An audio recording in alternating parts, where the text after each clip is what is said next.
we had a deal. Ooh, stature. He changed the terms of the deal. M.O.D.O.K. M.O.D.O.K, my baby. Big head gang. You thought you could win. Damn. Ooh. I don't have to win. That's a Tylenol, my friend. We both just have to lose. Oh my God. Very Doctor Strangey. So Doctor Strangey. Also, the world is giving Star Wars. Heavy everything is heavy Star Wars, which is kind of messed up. Following after Andor and its like reviews and how great it is, but no one's watching it. How dare you, Marvel, just make a different Star Wars property? Oh my gosh!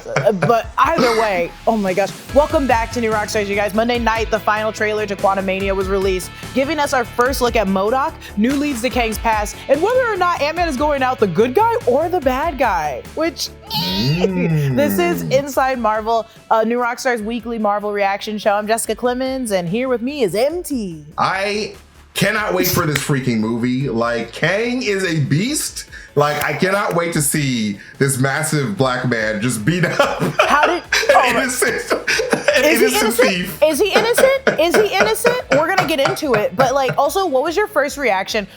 I love this trailer. This trailer was so good. It is incredible. Like, it's just like you can tell like a lot of these shots are from like the third like act of the film. Yes. But like you can just tell that like it's gonna be like a huge epic. Like huge stakes are on the line here. Like you have the entire multiverse, but you also have Scott and his family, and it's just like I'm so invested in both. It's gonna be amazing. Ooh, I'm so into it. Before we even jump into it, you guys, be sure to head over to newrockstarsmerch.com where you can find all of our awesome new Rockstars merch. And as we anxiously await the home release of Black Panther: Wakanda Forever, there is still time to grab our latest obsession shirt, the Forever King, inspired by the Black Panther sequel, Wakanda Forever. Support the channel and check out all of our awesome merch options over there at newrockstarsmerch.com. Now, let's get into it. I want to serve you up this question and then say a tad bit, but I want you to answer it mainly. So, he says in the trailer, I can give you one thing. I can give you the one thing you want, time. What does that mean? I know that in D23 footage, they revealed that Cassie was like coming out of prison. So in this, we do see Cassie behind bars. It was definitely Cassie coming out of a jail cell. So is that what he's referring to by like, I can give you time, or do you think it's a bigger picture? I think that Cassie was sentenced to life in prison for murder. And he needs to break her out, but he can't. Just kidding. No, I think that I think that this is more so having to deal with the fact that Scott was trapped in the quantum realm for all those years, and that he didn't get a chance to grow up with little Cassie. And I think that that's what Kang is using against Scott. He's just like, hey, look, you have this new daughter. She's older. She's flawed. She got arrested just like you. She's going in your footsteps. Don't you miss your little Cassie that was just like looked up to you, wanted to be your sidekick? Like, she's gone. Like, you saved half the universe, but you still couldn't save little Cassie because people change. Because like she didn't get snapped. So like, you know, she just changed over time. So you lost that time with Cassie. What if I can get you Cassie back? So like, I think that Kang is potentially dangling like a little Cassie variant for Scott. He's like, hey, I can time heist a little Cassie because I'm Kang. I can do anything. You guys can't do it, but I can. Well, so that's okay. So there's been a couple things that have been confusing to me about this, and people are talking about this online because it's like, yeah, he can get him that time back, but that doesn't stop the blip. So even if he did spend that time with Cassie, does he just want that time with Cassie and everyone is still gone? He's the one that stopped the blip, basically. He's the one that brought people back. Like, he started it. Right. So it's like, if you go back in time, would you just start it sooner? Are you believing that this man in this weird quantum realm can do all of that for you? No, I think that after the events of Endgame, all the Avengers started mingling, and then Scott probably saw Peter Quill and Gamora. He's like, yo, you got you're the person that you lost back by doing some weird time travel stuff. Why can't I grab my little Cassie from a different timeline and like bring her to my timeline so I can have two Cassies in one timeline? That'd be just great. That's too much. And that was right, but that Kang will probably just be like, hey, I can do it because I can do whatever I want. That's insane. That is insane. If Scott goes along with that, I will think he's dumber than what he is. Hey, in the nicest way and that's possible. like it's all about like despair and grief. Like people do crazy things for grief, as we see in WandaVision. So that's why I think that Cassie's actually the one that first dies. So I think someone's inevitably going to die, and I think it's going to be Cassie. Oh yeah, literally middle of the film, maybe earlier into the film. She's going to die. He's going to kill her, and he's going to be like, "I can bring her back if you do one thing for me." And he's going to be like, "I'll do anything." And that's why we see that scene where Janet's like, "You don't understand. He is a chaos bringer," and he's just like, "You have your child and your husband. I have nothing. My child is now gone, and I will do anything to get her back." So I think that time is I think time is like, I can give you more time with your daughter. I can bring her back because I can change time. I can't make her a zombie or like bring her back from the dead, but I can go back into, I can move time back to get her. But I also do believe that part where it's like, yeah, Cassie was in prison. All this stuff was happening. You want that time back. And now, this actually gets into our second question. I like what you brought up about like Cassie potentially dying, because we know in the comics that Cassie, I think, had a heart problem or like some type of like sickness that made her terminally ill. So like there could be another angle of like, I can give you more time. Like I can save Cassie, or like I can give you the antidote or whatever. So like there's different angles to that for sure. What if he genuinely is like, I know your daughter's dying. Like, I know your daughter's dying. You don't know yet, but I do. And it's like, that would that'd be crazy. Horrific. That would be horrible. But I believe that Cassie's going to be the first one to die. She'll be brought back, don't get me wrong, but she's going to be the first one to die. And it's going to be that, because we need that justification of like, I agree with Janet from the trailer about what she says. Like, please don't trust this man. There has to be, and I believe that Scott is smart enough to know not to trust this crazy man in the middle of a quantum realm. But I think something so bad happened that he has to lay down. Like, he has to be able to submit to it. And I think it's just Cassie dying. I think it's Cassie dying. Ooh, that would be crazy. That would be too dark. I'd be sad. Well, she'll be brought back. And she's not, and the thing is they can do it because she's not necessarily a child. Like the woman playing her is a woman, so it looks you're less old sad. enough to kill now. Great, you're old enough to kill off screen. This is fantastic. Disney said the closest we'll get is we'll make them sorta evaporate, and we won't. It will be off screen. We won't see it, except for that. Except for that, when the blip happened and all of Peter's like students like evaporated on the basketball court. Oh yeah, or unless it's Star Wars, unless they're going to show the Anakin's betrayal, they'll show that all day. They're like, oh yeah, it's perfectly fine. The younglings. But first, we want to thank the folks that bring Inside Marvel to you guys, people like NordVPN. We love these people. NordVPN are amazing partners. We watch a lot of movies and series here in New Rockstars, and one thing that makes that easier is NordVPN. With NordVPN, you can change your virtual location with just one click, which makes it easier to find streaming platforms at a lower price. We can even access platforms that aren't available in the United States, like hacking. It's amazing magic. With just one click, you can choose from over 5,400 servers in over 60 countries. That way, we never miss out on our favorite content, whether we are at home or traveling. And if you're worried that NordVPN might cause buffering when you're watching content, don't worry about that. NordVPN has got that juice. It provides amazing speed thanks to Nord links, so you can stream securely without bandwidth throttling. We don't like that. We like to have smooth internet. NordVPN's benefits and features go way beyond improving your streaming experience. You can also access games and discounts only available in other regions and block malware-ridden websites while you explore securely. We encourage you to try NordVPN for yourself, so grab your exclusive NordVPN deal by going to nordvpn.com/Marvel to get a huge discount off your NordVPN plan, plus 4 additional months for free, for free. It is free. It is amazing. I love free. It's completely risk-free with Nord's 30-day money-back guarantee. That's Nord, NORDVPN.com/Marvel for an exclusive discount, plus 4 months free. Perfect. And I want to get you into Helix Sleep. Whether you are traveling around the quantum realm, battling the forces trying to destroy our world, or just going about your regular daily life, you could use a good night's sleep. Everyone deserves a good night's sleep. And here at New Rockstars, we trust Helix to protect our sleep with the best mattress in the world. We both have Helix mattresses, me and MT, and we love them. Can't get enough of them. Helix Sleep has a quiz that takes just 2 minutes to complete and matches your body type and sleep preferences to perfect mattresses for you. And that is very important because you don't want to wake up with a kink in your neck every day. Everybody's unique, and Helix knows that. So they have several different mattress models to choose from. They have soft, medium, and firm mattresses. Mattresses great for cooling you down if you sleep super hot, like myself. Mattresses great for spinal alignment to prevent morning aches and pains, and even a Helix Plus mattress for plus-size sleepers, like myself. I can't get enough of my Helix mattress. I jump on it like the monkeys on the bed, fall off, crack my head. What about you, MT? Oh yeah, my Helix mattress is a gift from the gods. I love it so much. It's amazing.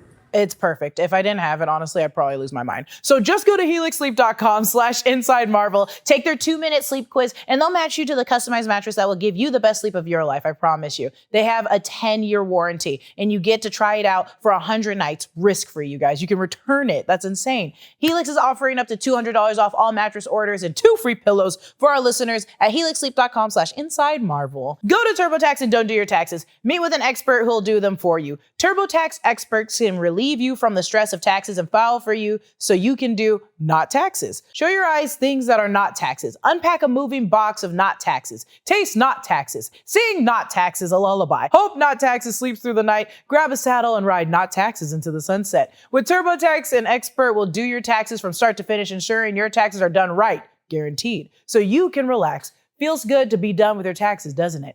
Come to TurboTax and don't do your taxes. Visit turbotax.com to learn more. Intuit TurboTax. Full service products only. Video meeting while expert does your taxes required. See guarantee details at turbotax.com/guarantees. So, second question for Inside Marvel. What deal did Ant-Man make? And also, why didn't he serve up that deal for Janet? So, big picture wise, right? Scott was in prison, had a hard time even hanging out with Cassie. He was stuck during the blip. She's now in prison. He's famous. I get all he wants is time, you guys. But what kind of deal did he make? And also, why didn't Janet get the same deal? This is true. Like, they are both shrinking people. They're both really good at what they do. So, like, why didn't Kang approach Janet as well? Because we don't know how long she was in there technically, right? In quantum realm time wise, we don't know if it'd been decades. Right. Well, outside it's been decades, but inside, God knows how long. Like, she could be as hundreds of years old. Yeah, she could be. We don't know how the quantum realm affects your physiology, because we know that she was completely different. Like, she could freaking heal people with her weird energy powers in the second movie. So, like, we don't know exactly if she spent hundreds of years down there. Like, she could be like a super old being for all we know. Even though Michelle Pfeiffer looks really great. That's just on Michelle P. That's just Michelle P.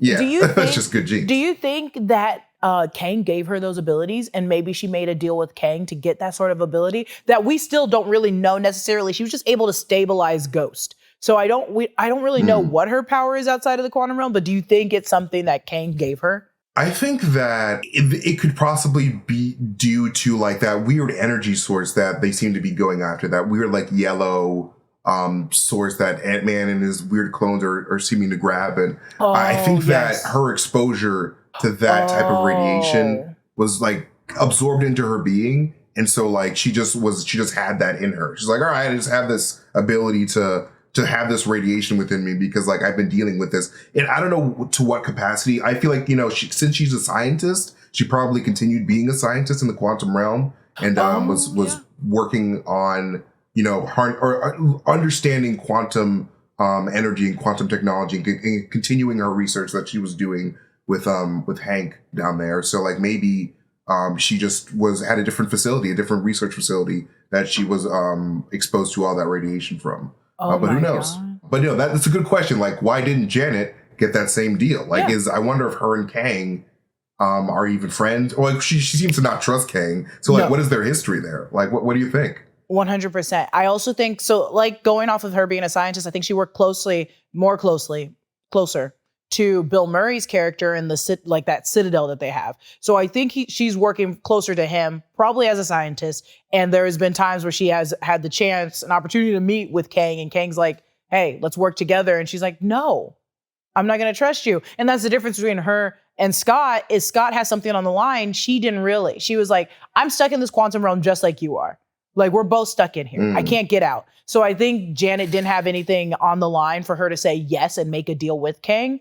But I think Scott does. Oh my God, I can't wait to see Janet in this movie. I'm wondering if, like, I mean, Kang is Kang. Like, Kang is a conqueror. So, like, there's a good chance that she has seen Kang do, like, war crimes in the quantum realm. 100%. She's just like, oh, no, don't trust this man. 100%. He is terrible. Literally. So do we believe that overall the deal that he made with Ant-Man was, I'll give you more time with Cassie in exchange for a device that gets me out of the quantum realm? Yeah, essentially, I think that he needs Scott to steal something very, very crucial to his plan to invade the timelines with that huge army. And he's just like, hey, I'm going to give you time with Cassie because you have the weird imagination and the know-how to do impossible heists. Like, you did the craziest heist of all time. You did a time heist. He probably thinks Scott is like the coolest because, like, you did a time. I've never met anyone in history that's ever done a time heist. So, like, you are my man. And, like, since, like, we know that M.O.D.O.K, Yellow Jacket from the first film is partners with Kang, M.O.D.O.K's probably like, hey, you know what's a really good idea? Get this guy down here that I hate so I can freaking have my revenge on him. Bring Scott Lang down here so I can beat him up with my big ass head. But yes. So I can beat him up with my big, just giant hit. Just one headbutt will do it. Oh my God. So that kind of goes to our next question. This one, we'll keep kind of brief so we can save it for the fourth question for more meaty dialogue. What are Kang's abilities and how do they differ outside the quantum realm? So Janet says he can rewrite existence and shatter timelines. So I guess, like, that's a big deal. So how does it differ from the big screen to the comics, right? So we know in the comics he has time travel, time manipulation, which transfers to this now, and unarmed. He's really good at unarmed combat. He's built his suit with force blasters. He also commands a ton of warriors across the galaxy, which all of this seems like it's transferring into the big screen. So is this Kang basically set up to be the Kang for Kang's dynasty? See, that's the big question. I feel like with this movie, anything could happen because, like, we could see, like, the defeat of this Kang by Ant-Man, and, like, it's like, yeah, we beat the bad guy of the film, but then one of the Kangs get loose into the timeline, or a couple Kangs get loose, and then that's our big bad Kang. But I think it'd be really cool if this Quantumania Kang did win at the end of this movie. Yeah, he has to. And like maybe like the Ant-Man team stops a bigger threat. Like maybe they destroy the army, leaving Kang by himself. But like I would really love if Kang is that same one in Kang Dynasty. But what do you think? I hope so much that I do believe it, because I think this Kang is the Kang the Conqueror that we see through the main Kang that we've seen. And I don't want to see him get thrown away so quickly. So I think this Kang will be the big bad. I think even with Loki, when He Who Remains said, you should see the other evil versions of myself, I think this was one of the most ultimate evils that got banished to literally a realm where he cannot get out. Like, I'm sure there was other realms that he could have got out of. And they were like, this one, though, for some reason, he can't get out of it. So I think this will be our big bad that takes us all the way to the end of phase 6. I think this is also the opening to show how easily he can like persuade people. So I think it's like, we're going to see him build a team and be like, why is it so easy for him to build people and build a team? And then it's going to be like, he's going to start making armies. He's going to start making armies everywhere. Everybody's willing. Bro, I'm telling you, like, what's it called? What's that actor's name from A Good Place? Harper, Jackson Lee Harper? Williams. I know who you're talking about from The Good Place, yeah. That amazing actor. I'm really bad with the names sometimes. I'm so sorry. William Jackson Harper, probably. Yeah. And I think that he's going to be a Kang variant. I think that he's going to be either like a younger version of Kang, or like, he's going to be a Kang that's going to be moving on to different projects, like potentially Vision Quest. Maybe it's Victor Timely, because we know Victor Timely Kang from the comics was really into robotics. So like it could be the Victor Timely Kang, could be the Scarlet Centurion, who in the Kang Dynasty run, Kang invades the timeline with his son Marcus, and so we could be looking at that actor being a Marcus, his son. It was actually like clones or whatever. It was a clone. I would love that. It was a weird thing. Do you think the age difference is there between Jonathan Majors and the guy from The Good Place? They kind of look the same. I mean, like Jonathan A. Majors isn't like super, super old, but like he is old in the MCU. So like, that's true. That's true. He has probably found a way to preserve his youth. So like, he probably has a son that is around his age visually by now. I think that's likely. Annoying take. What if he is, because isn't there a Kang that is a variant that's Nathaniel Richards? Or am I thinking? Right. There's the implication that Kang the Conqueror is a descendant of Nathaniel Richards or something like that. And like, which one? I don't think it's ever been confirmed. Was it the Iron Man then? There was one that was like a little kid that was like, I don't want to be Kang, but I'm going to be. No, it was, I didn't want to be. Iron Lad. Iron Lad. Is he too old to be Iron Lad? I see. That's okay. I was thinking that earlier today. I think that he might be too old to be Iron Lad because he's a full-grown man. I think it'd be really fun because like we do have Haley Steinfeld in the Young Avengers, and like she is an adult herself. So like I can see them being like, oh yeah, maybe we could have like an adult Iron Lad. But I think with a name like Iron Lad, we're probably going to see a teenage Iron Lad, probably closer to the age of Isaiah Bradley's grandson. I'm assuming. My favorite thing in the world is if we went into a different dimension or time and we see older Iron Lad and it's him and he's just like, yeah, I used to be called Iron Lad, but not anymore. Like he's just like an old man. Not anymore. I was sort of going to make a video about this, but like I think that Kang is low-key obsessed with Iron Man, and you can sort of see it in this trailer with like when he removes the blue from his face. That's basically the Endgame technology that they had for their masks, their nanite technology. And like I just feel, and like he shoots blasts out of his hands. Yeah, and he it's has the a same suit. thing. I just have a feeling that this dude's just a huge, and like we know that like he goes into Iron Lad in the Young Avengers. So like I just feel like he's a huge stan. He's just like Tony Stark is the coolest guy. That's why I think Iron Lad's going to be appearing in Ironheart. I want it to happen. And I want him. It would be crazy. I would love it. I want him to have helped either Cassie or to help Dominic Thorne's character. One of the two. Okay. Bring him in. So our fourth and final question, or just talking about M.O.D.O.K. Let me do this. M.O.D.O.K. We all saw M.O.D.O.K. And we all saw him, and I will say it here because I said it on Twitter. You guys, he looks like the comic book M.O.D.O.K. There is no way to transfer this M.O.D.O.K. into looking something that's not in that. He will always look ridiculous because he's a big-faced, big-head, tiny-limbed body. That's all he is. He is all head, no torso, nothing. It's just lips connected to head. And you guys are like, why do they do that to him? And I'm like, that's what he looks like. Either way, we know that it is Darren Cross. Which we last saw in the original Ant-Man film, the first one, where he's trapped inside the yellow suit jacket. He got shrunk down and we were like, okay, bye. And now he is a M.O.D.O.K. And it's different from the original source material. Yes, a little bit, but it is still M.O.D.O.K. And I would get into his origin and all that stuff, but Tommy actually has a video that dropped on Tuesday, breaking down M.O.D.O.K. and his origin, so just go check that out. Either way, Janet's been in there for decades and didn't change when she came out. So why does Darren Cross look like this?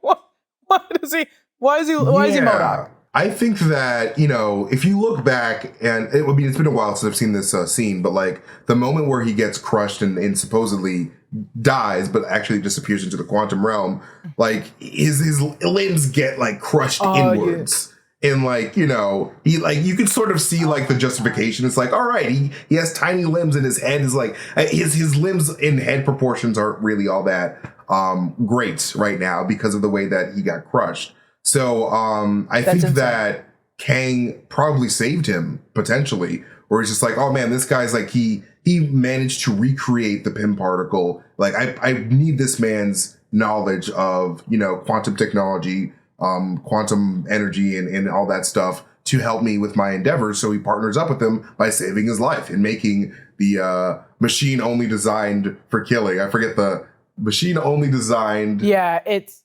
For something killing M.O.D.O.K.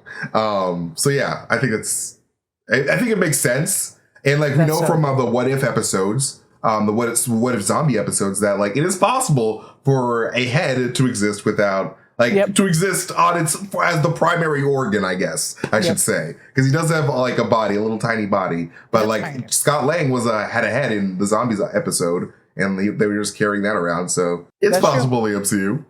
Do we think? I guess what is his role in this movie, and do we think we could see him team up with Scott Lang instead of against Scott Lang? It looks like from the images or the video that we saw, he's always standing behind Kang, so it looks like he's a little minion to Kang, like a little helper. Right. But do we think that he could switch sides, or what is he doing in this film overall? I think that this is the beginnings of M.O.D.O.K's involvement in the MCU. I think that by the end of this film, we're going to see him make it out of the quantum realm back into the real world, and potentially partnering up with Val and like helping her with whatever she's doing. I think that he's going to serve as like a really big antagonist in this movie, in the sense that like he probably like orchestrated the events of the whole kidnapping of the Lang family, like I mentioned before, but specifically through he knows how valuable Cassie is to Scott, and Cassie's sending these signals to the quantum realm, communicating with like I don't know, some type of pen pal that she doesn't know about, and like he's like, oh shoot, it's Cassie Lang, the girl that I kidnapped and had a huge Tom the Tank Engine fight for. Yes. Let me try to take her again. So I think that he's gonna be like the main. Well, he's not going to be like Kang's the main villain, but he's going to be the secret, like, yes, it's my plan that ruined your life, Scott. I agree with that. But I think when he gets to out of the quantum realm, if he does, I think he's going to be playing such a minor. He's going to do, and by minor, I think he's going to head up the intelligentsia. He's going to reform the intelligentsia now that Todd's gone.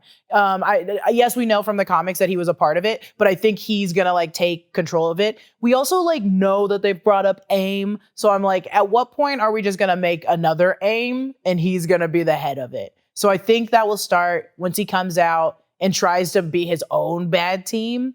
I don't think he's going to work under Kang forever, but I do think he's going to start initiating bigger moves and fighting maybe like the Young Avengers.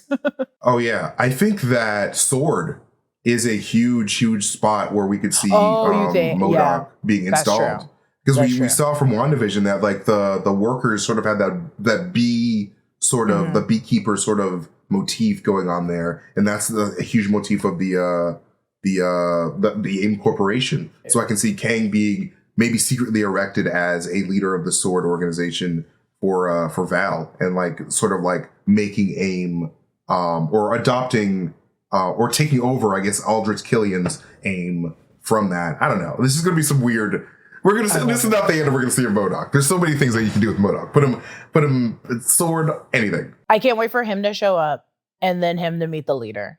And then him and the leader become co-bad people together. They're going to be working together. Yo, the leader and so fun. M.O.D.O.K. together is a dangerous combination, because the leader can see the future. And yes. Keep going. I was like, yes. It's going to be bad. It's going to be bad. It's going to be the leader and M.O.D.O.K. going against the Thunderbolts. And it'll be so much fun.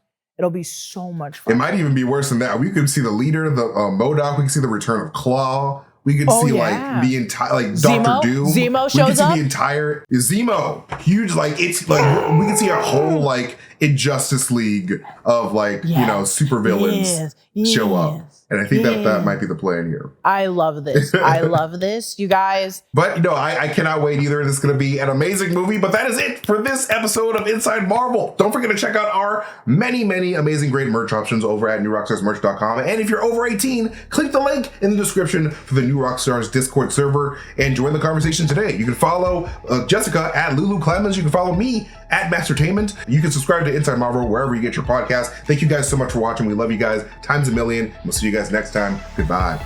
Bye.